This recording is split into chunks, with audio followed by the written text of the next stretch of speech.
Hello guys, আমি কোনোদিনও street food video বানাইনি, তো আজকে প্রথমবার বানালাম। কিন্তু এই দোকানে আমার খাওয়া বহুবার হয়ে গেছে, তাই ভাবলাম তোমাদেরকেও শেয়ার করি। সন্ধে স্ন্যাক্স হিসাবে আমাদের বাড়ির কিছুটা 5 মিনিট মানে ওই রবীন্দ্র সরোবরের মেট্রো স্টেশনের 6 নম্বর গেটের একটু আগিয়ে গেলেই এই দোকানটা দেখতে পাবে।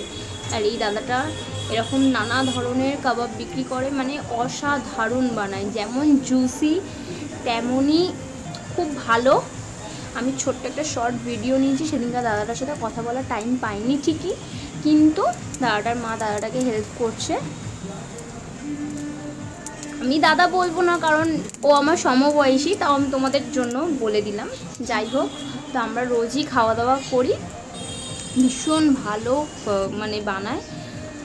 আর আমি অপেক্ষা করছিলাম, ইউভনও ছিল, ওর পাপা ছিল। সন্ধ্যেবেলা আমরা নিই ওর কাছ থেকে, আইদিনই ফোন করে বলে দিই, নিয়ে চলে যাই। খুব সুন্দর, তোমরাও এসে টেস্ট করতে পারো, খুবই ভালো। আমার তো ভীষণ ভালো লাগে, মানে স্ট্রিট ফুড হিসাবে যে রাস্তা এত সুন্দর। রেশমি কাবাব, আমরা বেশিরভাগটা রেশমি কাবাবটাই খাই, আর রেশমি কাবাব 1 প্লেট 180 টাকা। তোমরা অবশ্যই ট্রাই করো। ভিডিওটা ভালো লাগলে টাটা, শেয়ার করে দিও, সাবস্ক্রাইব করে দিও। Tata, by.